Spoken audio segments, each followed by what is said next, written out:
Hello and welcome to SquashWarp Episode 8. When we last left off, Grayan, Virelyn, and Kerman were on the surface of the moon, being the first travelers there. And now Virelyn, who is our scientist, is going to take one for the team and make a great long trek across the rocky, hilly surface of the moon and try to find another biome. So using her jetpack, she's aiming for this ridge here, which looks like it is a new biome, but she's, wait, come back, we've completely overshot.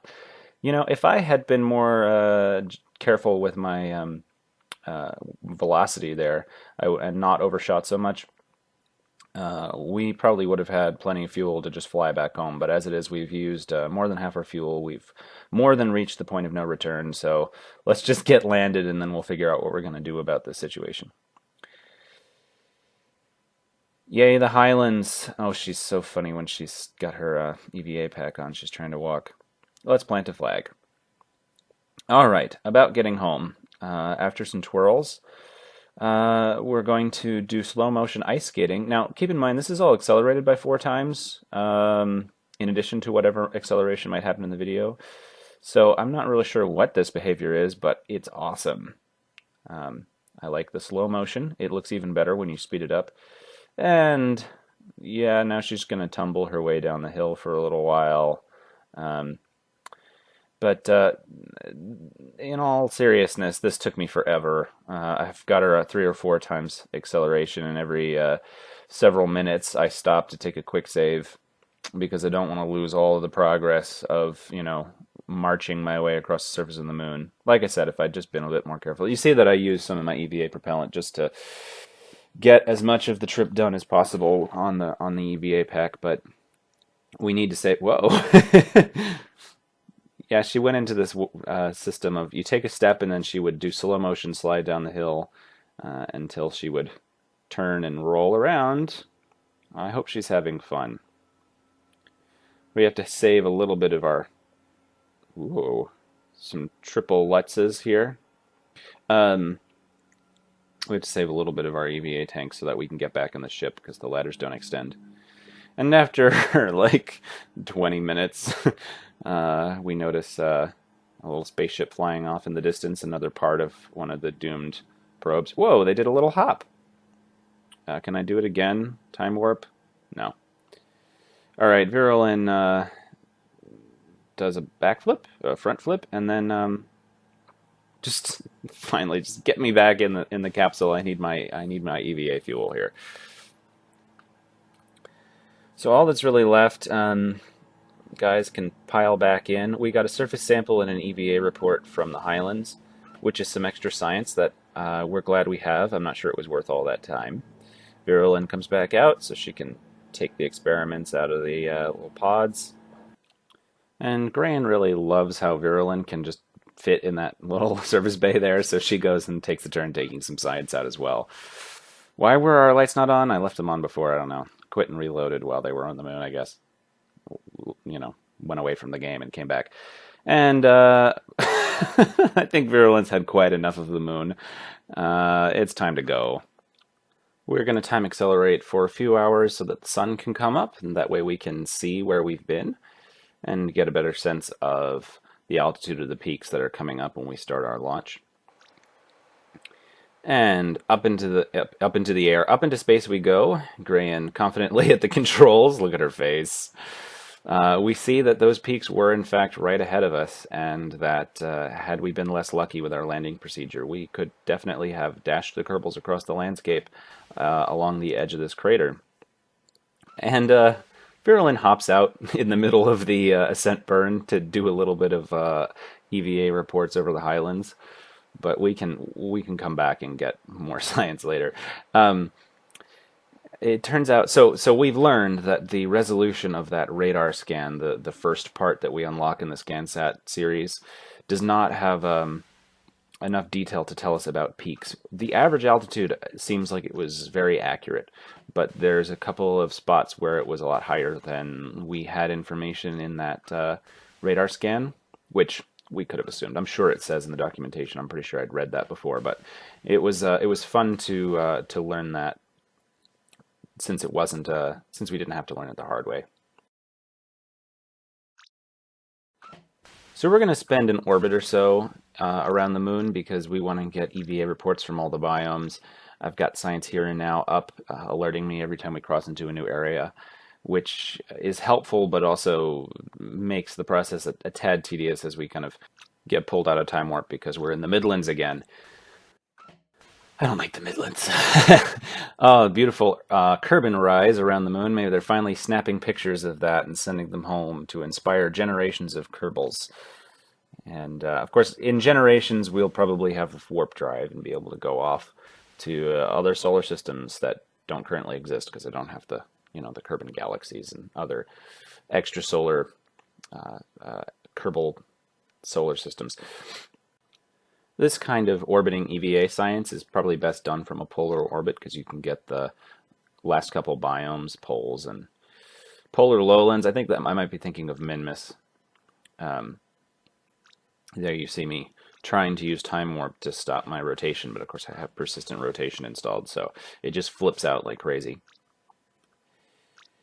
This vehicle has proven itself. We seem to have plenty of Delta V to get home. We could probably send like 6 of these to the moon and hit every biome and get all the science that we need, but that might be kind of tedious to watch. I figure we'll repurpose the craft for other uses, but I don't want to do the same mission too many times, especially when it is successful.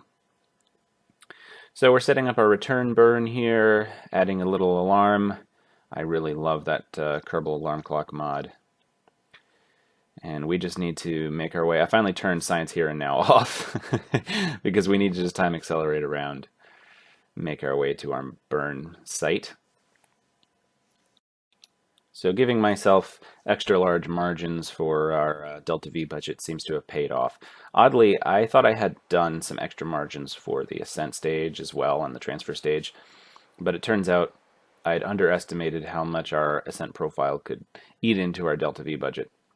Thankfully, the lander has plenty of fuel. We're just fine-tuning our approach there a little bit. And then Grayan, Virelyn, and Jebgel can look out the window and prepare to say goodbye to the moon, which has been their home for a day or so.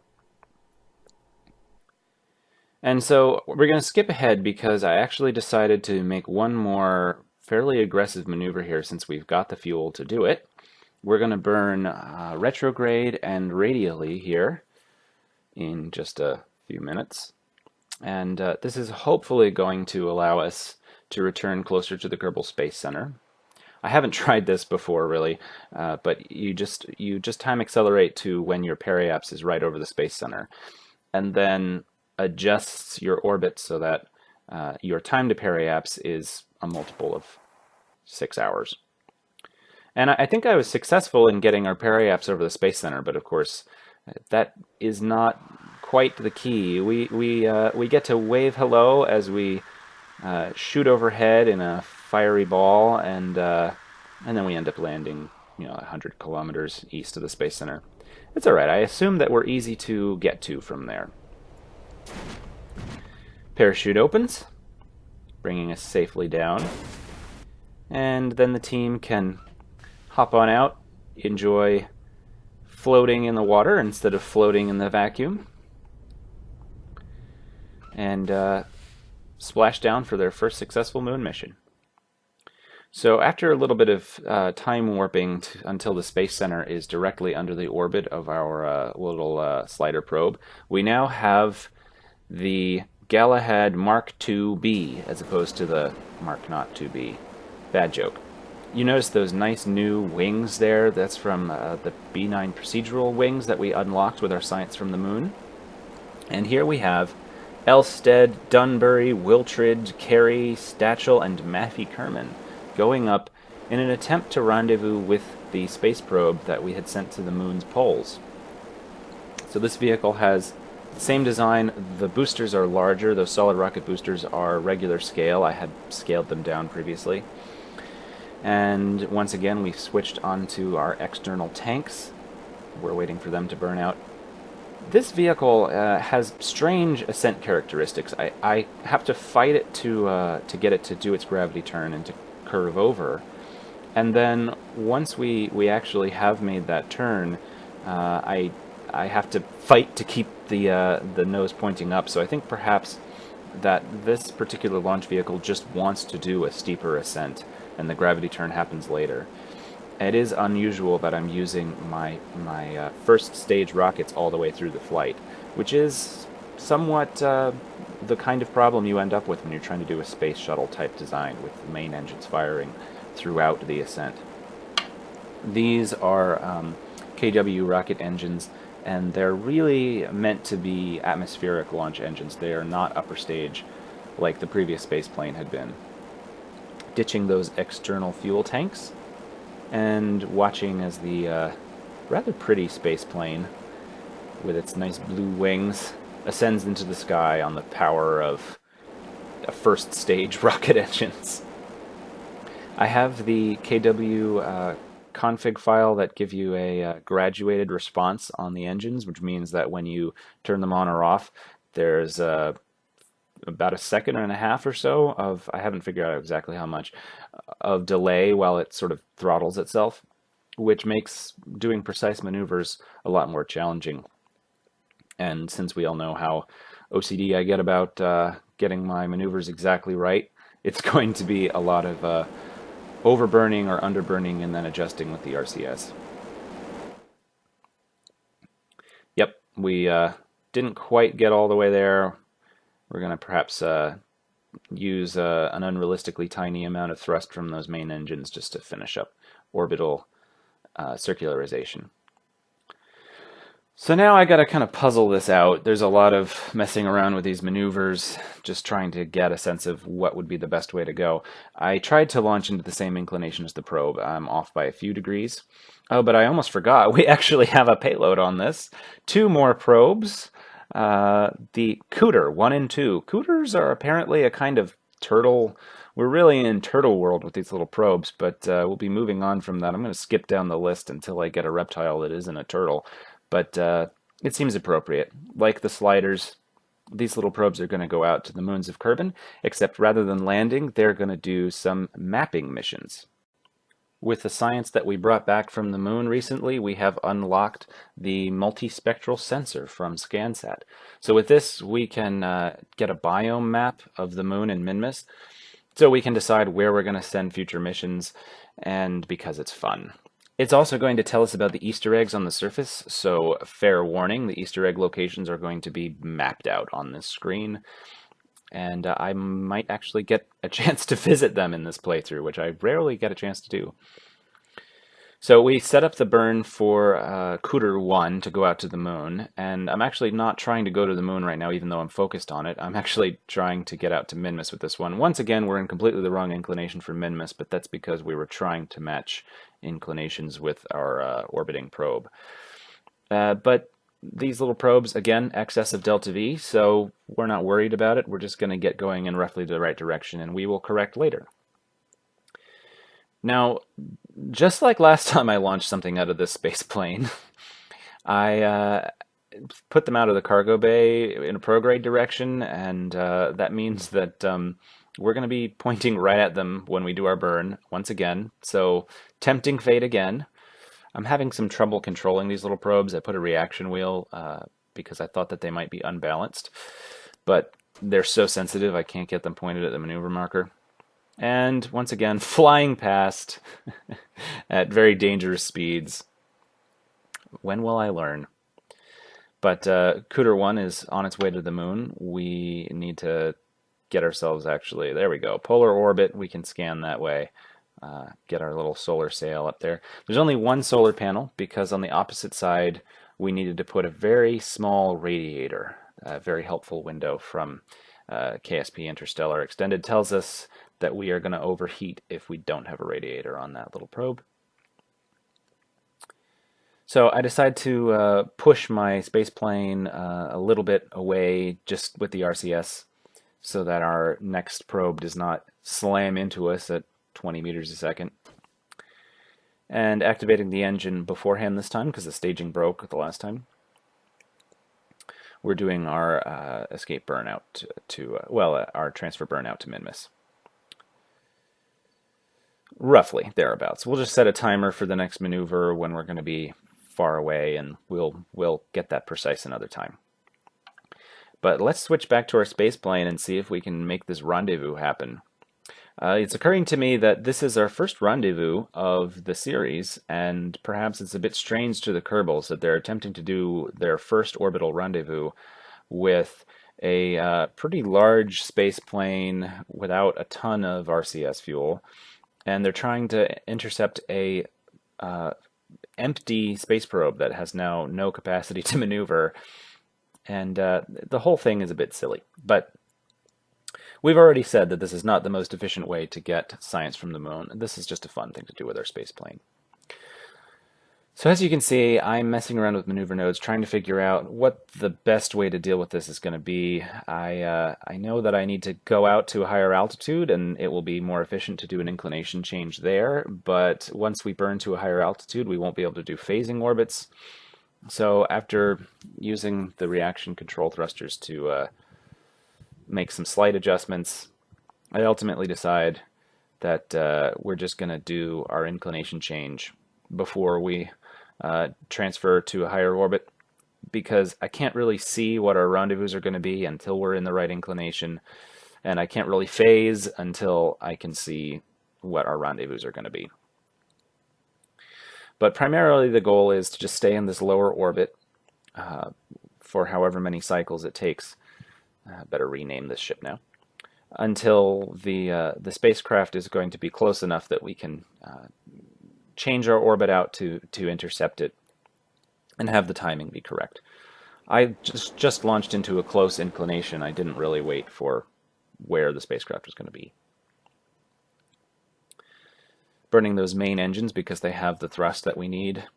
The monopropellant on this spacecraft only comes in the form of the fuel tank in the cargo bay. There's a little fuel tank inside the cargo bay, and the fuel tank in the cockpit. So we don't have a lot of monopropellant.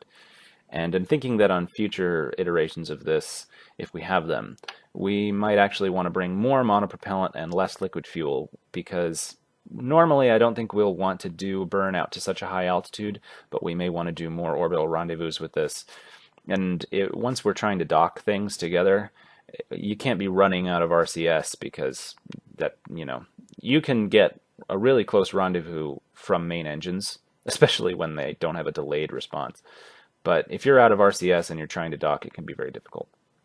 So we actually have to switch out to Slider 2, which is the sister probe to the one we're trying to rendezvous, but it's just now reaching Minmus, so we got to set up a little maneuver for it. We want to circularize so that we can pick our landing site later. I don't really want to deal with this right now. We set a timer for ourselves and actually go back and switch back over to our space plane, because that burn is set up sooner. And after a dizzying little spin there, we've got Virelyn Kerman, our test pilot, who's now flying a less experimental vehicle. This is flight number 2 for the Mark II. We've done our major burn and cutting in pretty heavily into our fuel reserves here, but we get a relatively close encounter within a kilometer or so, and we're going to fine-tune that later. Because this was designed before we had unlocked the unfolding solar panels, our only source of electric power comes from those 6 static panels on top of the wings, which means that every time we're going to time warp somewhere, we need to pay attention to how we're orienting the spacecraft so that we don't end up running out of electricity. I have a few batteries on here, but it's not a generous quantity. So you see me looking at the light exposure to make sure we're getting electric power. And I use the RCS engines to try to fine-tune this approach, but I'm having no luck at all. I go back and forth and waste a bunch of fuel, but it seems like something different is messing with our approach. So maneuver node, when edited precisely, can help tell us about what we need to be doing. It looks like even though our inclination is 0 degrees on our descending node there, we still need to actually do a little bit of a normal or anti-normal burn to get this accurate. That's going to be close enough. We don't actually want it to be 0.0 meters, kilometers, because, well, that could mean we crash into it. And now I'm actually setting up a maneuver for closest approach, because even though we'll do this final burn by using our target our target retrograde marker, but I want to get a sense of how long this burn is going to take. It's 30 something meters per second. So we'll get ourselves oriented that way first. I'm starting to be very mindful of my fuel margins, because after we intercept this probe, I actually do have other plans for this spacecraft. And I decided to turn off my control surfaces because they seem to be, flapping around for no reason here. And having played a little bit of Orbiter, I know that the space shuttle, you kind of switch between your in-space mode, and there's no need to have your control surfaces moving around while you're in orbit. Our rendezvous is going to be in the dark, but we do have lights as well as the ambient light slider. And here we are. We've killed our relative velocity. Kerman gets himself lined up for an orbital approach on this thing. Now, we could just EVA a Kerbal out and grab the science, but as an extra challenge, we're going to try to actually grab this thing. And coming up ever so carefully, a couple meters per second, using the maneuver marker, but once we get really close, we actually just have to line it up visually. And cargo bay is open. Those reaction control thrusters firing every which way. And a little close, and slow down a bit. And there's a little bump, and close the doors. We've got it.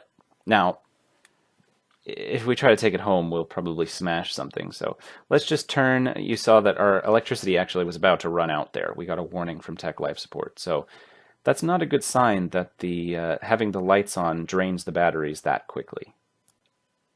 And now we just have to send out Virelyn Kerman, who's on her first trip with us. She's a scientist, so she's uniquely qualified to go up to the spacecraft and grab the science reports out of it. It doesn't really matter. We're not resetting them. We're not going to send this anywhere. It doesn't have any fuel. But she can't actually get to the barometer in the back, so we need to get a little help. The spacecraft still has power, so we can swap it over, and she can pick up that last experiment, bumping her helmet on it there. Come on back in. Well, it looks like we have 2 mystery goo samples. Let's put the other one in the cockpit. There we go. Now we can take them both home. We just get a little bit more science from it, I think. So taking a look now at our Delta V situation, we don't have as much fuel as we might like, and we really don't want to strand our Kerbals here in space, so we need to be mindful of what we're doing. I'm actually going to set a little timer for ourselves, just in case I forget that they're in orbit here. They do have a lot of life support. I've added a couple extra tanks. So now we've sent Virelyn Kerman out here to just check over the spacecraft again. I thought maybe you could rename a spacecraft from EVA, but I was just having fun. Figure sending more Kerbals out. Now he wants to headbutt it back into the cargo bay because that was just so satisfying. He's very happy about it. Nobody's told him yet that we're not actually taking the thing home, but it's okay. It fits very nicely in there. It did actually come up in this very same cargo bay. I assume we gave this plane some new wings, but the rest of the frame is all the same. So we're gonna. I realized pretty quickly I was about to press F5 just to make sure we don't have some disaster befall us. But I realized if we quick save with that probe in there and then we reload, it might subtly shift and then everything will destroy itself. So we can't really time warp; it'll phase through. We can't really quick save, so we actually have to let the thing go. We have far too long to wait until apoaps for physical time acceleration. I'm not going to sit here for 10 minutes while we do that. But Dunbury Kerman, our brave new pilot who's been training in the tandem seat behind Elstead, has an idea. He wants to clean up space, and this probe is a hazard to future spacecraft. And even though it has no fuel, it can still be safely deorbited. Once we're out all the way at Apoap's, he actually has enough thrust in his little jetpack to push the spacecraft ever so slightly, so now it's going to hit the atmosphere, and eventually its orbit will decay, and it will re-enter and be destroyed.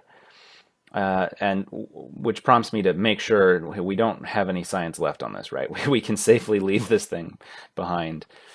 And now that Dunbury is back in the capsule, we actually have to switch. We can't watch this thing do its re-entry process because we have to switch over to the sister ship, which is just now arriving at Minmus.